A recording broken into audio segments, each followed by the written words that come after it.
మామనాథ్ జిల్లాకు ఒక వరం ప్రాజెక్ట్. తెలంగాణ రాష్ట్రం వచ్చిన తర్వాత, ప్రభుత్వం ఏర్పడ్డాక తర్వాత రాష్ట్రంలో మొట్టమొదటి భారీ ఇరిగేషన్ ప్రాజెక్టు మామనాథ్ జిల్లాకే ముఖ్యమంత్రి శాంక్షన్ చేయడం జరిగింది. శాంక్షన్ చేసిన తర్వాత 35,200 కోట్లతో ప్రాజెక్ట్ శాంక్షన్ జరిగింది. ఆ ప్లానింగ్ అంతా తయారైంది, పనులు స్టార్ట్ అయినాయి. ఆ టైంలో ఇదే కాంగ్రెస్ పార్టీ వాళ్ళు అడుగున ఆ ప్రాజెక్టు మీద కోర్టులకు పోయినరు, ఎన్జిటికి పోయినరు, అడ్డం పడ్డారు. ల్యాండ్ అక్విజిషన్ ప్రాసెస్ కూడా అడ్డం పడ్డారు. మీరు అందరికీ తెలిసి ఉండాలి, గతంలో ఏ ప్రభుత్వం ఉన్నా ప్రభుత్వ కార్యక్రమాలకి ల్యాండ్ అక్విజిషన్ చేస్తే అపోజిషన్ వాళ్ళు ఎప్పుడూ అడ్డం పడలేదు. ఫస్ట్ టైం మా ప్రభుత్వం ఉన్నప్పుడు కాంగ్రెస్ వాళ్ళు అడ్డం వచ్చారు. ఇదే ఇక్కడ ఉదాహరణప్పుడు రైతుల దగ్గర కాంగ్రెస్ నాయకులు పెద్ద నాయకులు పోయి ల్యాండ్ ఇవ్వకండి, 20 లక్షలు అడుగుండి, 30 లక్షలు అడుగుండి మాట్లాడి రైతులు రెచ్చగొట్టారు. రైతులతో కోర్టులో కూడా కేసులు వేయించారు. ఆ కేసులు వేయించిన వారు మీరు చూడండి, కేవలం కాంగ్రెస్ పార్టీ నాయకులు మాత్రమే కోర్టులో కేసులు వేసి ల్యాండ్ ఇవ్వలేరు. ఆ రకంగా ఎన్ని రకాలు అడ్డం పడ్డారు. కేసులు ఉన్నాయి కాబట్టి ప్రాజెక్ట్ ముందుకోనికి పరిస్థితి లేకుండే. అయినా సరే కేసీఆర్ గారు ఒక ప్లాన్తోని, తెలివితోని డ్రింకింగ్ వాటర్ కొరకు మేము చేస్తున్నామని కోర్టుకు సమర్పించి ఈ ప్రాజెక్టులను కూడా అంటే పని కంటిన్యూ చేయడం జరిగింది. అయినా మళ్ళీ ఎన్జిటీలకు పర్యావరణ అనుమతులు లేవని అది ఒకటి కొంత, ఏదో నల్లమట్టి కొడుతున్నానికి కొంత రకరకాలుగా కేసులు వేస్తే అట్లా కూడా కొన్ని రోజులు పెండింగ్ అయింది. మరి ఇదే కేసులు వేసి ఆపిన సన్యాసులు మాట్లాడతారు, ఇక్కడ ఆపిన కాళేశ్వరం కంటిన్యూ చేసిందని. కాళేశ్వరం ఆ ప్రాంతంలో మనలాంటి సన్యాసులు ఎవరు లేరు, కేసులు వేయలేడు. ఇక్కడ వేసింది కాబట్టి, ఆగింది కాబట్టి ఇది ఇట్లే ఉంది. ఇంకా మీ అందరికి తెలియాల్సిన విషయం ఏంటంటే, ఈ ప్రాజెక్టుకు అష్యూర్డ్ వాటర్ లేవు కాబట్టి, పర్మిషన్ రావడానికి టైం పడుతుంది కాబట్టి దీని మీద లోన్లు కూడా రావు. కాళేశ్వరం కార్పొరేషన్ ఏర్పాటు చేసి అక్కడి నుంచి దాని నుంచి 10,000 కోట్లు డైవర్ట్ చేయడం జరిగింది. ఇక్కడ నుంచి అక్కడ డైవర్ట్ చేయలే. కాళేశ్వరం అయితే ప్రాజెక్టుకి అయితే తీసుకున్న డబ్బులను పాలమూరు ప్లేసెస్కు వాడుకోవడం జరిగింది. ఈ రకంగా అయినా సరే దాదాపు 80% ప్రాజెక్ట్ కంప్లీట్ అయింది. ఇంకా ఉదండాపూర్కి వస్తే ఉదండాపూర్ ప్రాజెక్టులో మొత్తం 3 ప్యాకేజీలు, 16, 17, 18 ప్యాకేజీ. 16 ప్యాకేజీ అంటే మొత్తం టన్నలు, పంప్ హౌస్, మిగతా 2 ప్యాకేజీ మొత్తం బండ్లు. మొత్తం మేము 400-500 కోట్లు రిలీజ్ చేసామని మంత్రులకి అంతా జబర్దస్తున్నారు. దానికి ఎంత టైం పట్టింది? 2.5 సంవత్సరాలు. ఉదండాపూర్ ప్రాజెక్టు మీ అందరికీ తెలుసు, మిగతా అన్ని రిజర్వాయర్లు కూడా మనకు స్టార్ట్ కాలేదు. మనకు కొంచెం లేట్గా స్టార్ట్ చేయించింది. ఎందుకంటే అది కూడా ఈ రైతులకు లాభం జరగాలి, ఈ రైతులకు ఎక్కువ అమౌంట్ ఇప్పించాలని. పక్కన కరివెన్లో 3 లక్షలు ఇచ్చాను ఎకరకి, ఇక్కడ మేము 6 లక్షలు ఇచ్చినాం. మరి 2 ఒకటేసారి స్టార్ట్ అయ్యాడ 3, 6 ఇస్తే ఇబ్బంది అవుతుంది కాబట్టి అది కంప్లీట్ అయిన తర్వాత ఇది స్టార్ట్ చేసినాం. ఎందుకు అది ఈ రైతులకు ఎక్కువ అమౌంట్ ఇప్పించాలి రైతులకి. ఆ టైంలో అక్కడ 4 లక్షలు, 3 లక్షలు, 4 లక్షలు నడుస్తుంది. 5.5, 6 లక్షలు ఇప్పించినాం. దాని కొరకు లేట్ అయింది. 17లో స్టార్ట్ అయ్యి 18లో ల్యాండ్ ఎక్విజిషన్ కంప్లీట్ అయింది. 19లో వర్క్ స్టార్ట్ అయింది, ప్రాజెక్ట్ వర్క్ స్టార్ట్ అయింది. 23 వరకు దాంట్లో మధ్యాహ్నం 2 సంవత్సరాలు కరోనా. అంటే సీరియస్గా పని జరిగింది 2.5 సంవత్సరాలు మాత్రమే.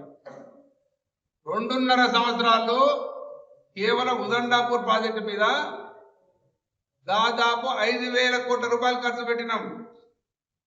ఎంత? 5,000 కోట్ల రూపాయలు. 2.5 సంవత్సరాల లోపల. అంటే ల్యాండ్ యాక్విజిషన్ ప్రాజెక్ట్ మీద అంతా కలిపి దాదాపు 5,000 కోట్ల రూపాయలు 2.5 సంవత్సరాల్లో ప్రభుత్వం ఖర్చు పెట్టి ఆ ప్రాజెక్టు ఆ స్థాయికి తీసుకురావడం జరిగింది. వీళ్ళు చేసింది ఏంటి? 2.5 సంవత్సరాల్లో 500 కోట్ల రూపాయలు. వాళ్ళు 600 అంటారు, దాంట్లో 70 కోట్లు. ఈ 70 కోట్లు గతంలో రిలీజ్ అయిన ఎలక్షన్ ముందే రిలీజ్ అయింది. సరే మిగతా మీరు చేశారు. ప్రభుత్వం వచ్చిన 3 నెలలకు 6 నెలలకు రిలీజ్ చేసినామంటే అది అర్థం ఉండదు. 2.5 సంవత్సరాల తర్వాత ఇంకోటి అన్ని మేము పని, ఇంకోటి అవి కూడా మేము ముందే చేసేవాళ్ళం. ఎందుకు లేట్ అయిందంటే ప్రాజెక్టు పని ఒకటి, ల్యాండ్ అక్విజిషన్ ప్రాజెక్ట్ ఒకటి, R&R సబ్జెక్ట్ ఒకటి. R&R సబ్జెక్ట్ అంటే ఒల్లూరు, ఉదన్నాపూర్, తర్వాత 5 తాండాలు పోతున్నాయి. దాదాపు అన్ని కలిపితే 3,000 కుటుంబాలు. 3,000 కుటుంబాలను సర్వే చేసి రీసర్వే చేసి రకరకాల మధ్య ప్రాబ్లమ్స్ వస్తే కొంతమంది రైతులు ఒప్పుకోకుంటే రైతులు డిమాండ్ చేస్తారు, రీసర్వే పెట్టి అట్లా లేట్ అయింది. సపోజ్ మా గవర్నమెంట్ ఉన్నప్పుడే 1 సంవత్సరం ముందే సర్వే అంతా అయిపోయి లిస్ట్ అంతా ఫైనల్ అయింటే మేము అప్పటికి మొత్తం R&R ప్యాకేజ్ అంతా ఇచ్చేవాళ్ళం. లాస్ట్లో కొత్తగా ఆ తాండాల వరకు, ఒల్లూరు వరకు ఫస్ట్ క్లియర్ అయింది. అందుకే 70 కోట్లు రిలీజ్ చేసినాం. దాని తర్వాత ఎలక్షన్ వచ్చినాయి.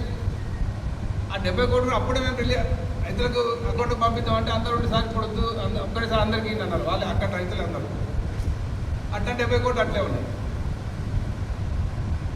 తర్వాత ఈ మిగతా ఆ లిస్ట్ ఫైనల్ చేయడానికి 2.5 సంవత్సరాలు పట్టింది.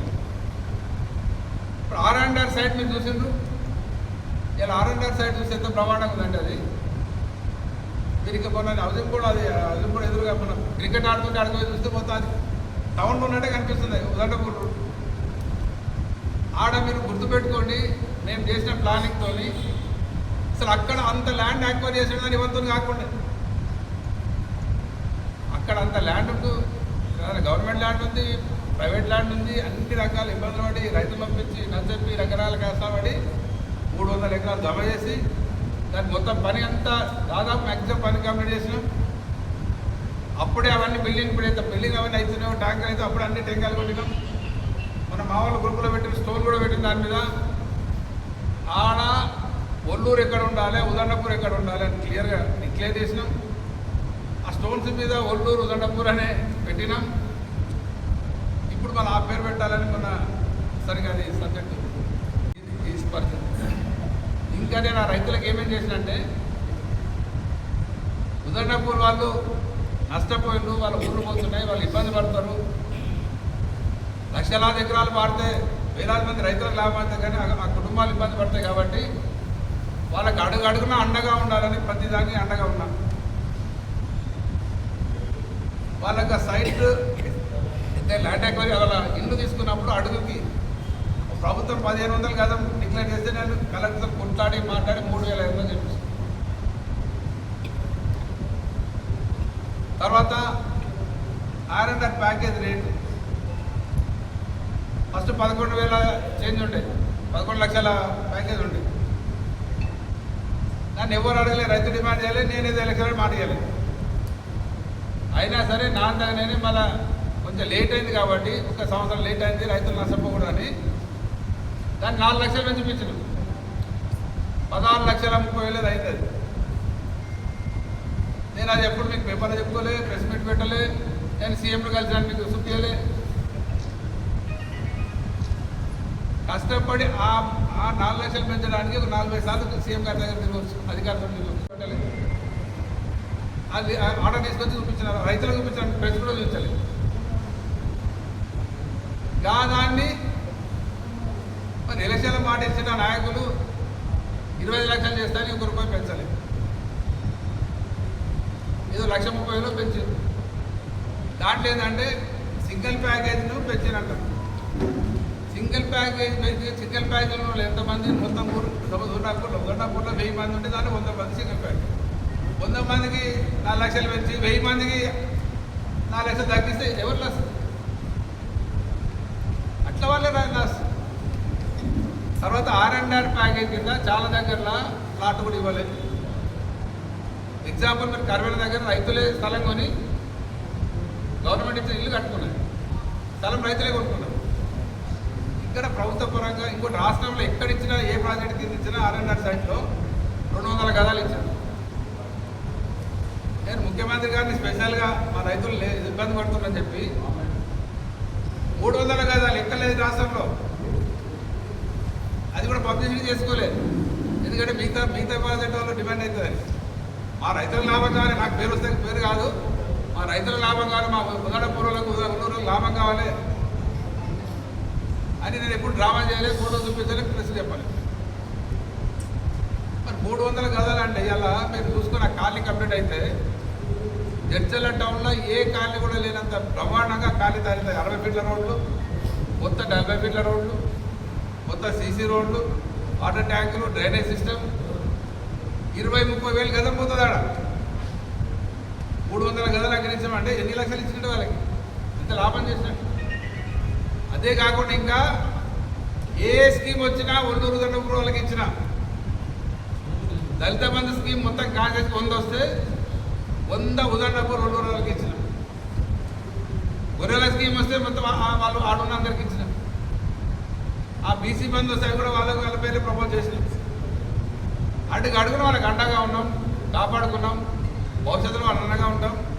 ఇప్పుడు కూడా ఈ 2.5 సంవత్సరాలు ఎక్కడ రాజకీయం చేయలే, ఇక్కడ కూడా అడ్డం పడలే. వాళ్ళందరూ కూడా రైతులు ఏదో ధర్నాలు చేసి అది పార్టీ మీద దొబ్బుతున్నాడు శాతకంతనంతో, కానీ మేము ఎక్కడ ఎవరిని ఎంకరేజ్ చేయలేదు. నేను చెప్తున్నా, మాకు మీ ఊళ్ళో కాడ రాజకీయాలు వద్దు, మీరు బాగుపడాలి, మీరు రాజకీయాలు వద్దని చెప్తున్నాను వాళ్ళకి. ఆ రకంగా ఆ ఉదండా ప్రజలకు మొన్న ఆయన చెప్తుండే, అంతకుముందు ఇదే ఎమ్మెల్యే గారు పాదయాత్ర వేసి పోలీసులు ఆపలేం మేము. ఆడికి పోయి బాబునాడు డిఎస్పీ పిలుచుకొని అరెస్ట్ అయ్యారు. ఇక మొన్న చెప్తుండే వాళ్ళు వస్తే అపోజిషన్ వస్తే కట్టెలు పట్టుకోండి. ఇదేం అన్యాయం, ఇదేం మాట. మీరు ప్రతిపక్షాలు ఉన్నప్పుడు తిరిగితే వద్దానా? అది ప్రతిపక్షాల బాధ్యత. మొన్న కూడా కొనుగోలు కేంద్రాల కన్నా రైతులు ధర్నా చేస్తుంటే ఆడకపోతే ఆపి రైతులను రద్దు చెప్పి ధర్నా ఆపించి పాపం వాళ్ళకి సబ్మిషన్ చూపిస్తే దాని మీద ఉంటా మాటలు. సరే, అందుకే ఇవన్నీ డీటెయిల్ దానికి సపరేట్గా మాట్లాడతాను. అవి సబ్జెక్ట్ చాలా ఉంది. ఇక ఆ చర్చ పోతే ఇవన్నీ డిస్టర్బ్ అయితే ఆ టాపిక్ దయచేసి మీకు కూడా అందరికీ ఇక్కడ సవాళ్ళు లేవు, కౌంటర్ లేవు, కేవలం సబ్జెక్టే. మీరు ఎవరైనా ఎవరో సవాళ్ళని పెట్టి కౌంటర్ని పెట్టి దాని అనుసారంగా ఈ సబ్జెక్టు డైవర్ట్ చేయకండి ప్లీజ్. ఇది కేవలం ఈ రైతుల సమస్య మీద మాట్లాడినా ఉదండాపూర్ సబ్జెక్టును అందరికీ మా వాళ్ళకి అర్థం కావాలి, మీకు అర్థం కావాలి, జనాలకు అర్థం కావాలి, ప్రజలకు అర్థం కావాలి కాబట్టి మీకు ఎక్స్ప్లెయిన్ చేసినది. ఇది ఏడ కౌంటర్ లేవు, ఎవరికి కౌంటర్ ఇస్తాను తప్పకుండా. దాని తర్వాత అది సపరేట్గా కౌంటర్ల కొరకు ఒక ప్రెస్ మీట్ పెట్టుకున్నాం. చాలా ఉన్నాయి కౌంటర్లు ఇచ్చేది. ఎందుకంటే ఆయన్నే మాట్లాడిండు, మేము రాజకీయం పక్కకు మేమంతా ఒకటే కలిసి డెవలప్ చేద్దామని మాట్లాడతాం, మళ్ళీ నోటికి వచ్చేది మాట్లాడతాం. రెండు ఆయనే మాట్లాడతాడు. అరే మీరు ప్రతిపక్షం తిరగకుంటే నేను మీరు తిరగాలనే రొల్లు పెట్టా అంటాడు. తిరుగుతాను, అరే ఎట్టో తిరుగుతారు మీరు అంటాడు. ఇంకా నువ్వు ఎమ్మెల్యే అనుకుంటున్నావా అంట. ఎమ్మెల్యే కాదు, నేను ఎక్స్ఎమ్మెల్యేని, ప్రతిపక్ష పార్టీ, ప్రతిపక్ష బాధ్యత. ఆయనతో మేము వెంబడి పడుతున్నాం కాబట్టి మీరు గంట పడి దొరుకుతారు, లేకుంటే మీరు ఇట్లా పడుకుంటారు మొత్తం. ఈసారి ఈ టాపిక్ వదిలిపెట్టండి, ఇది వద్దు మళ్ళీ ఎట్టపోతుంది.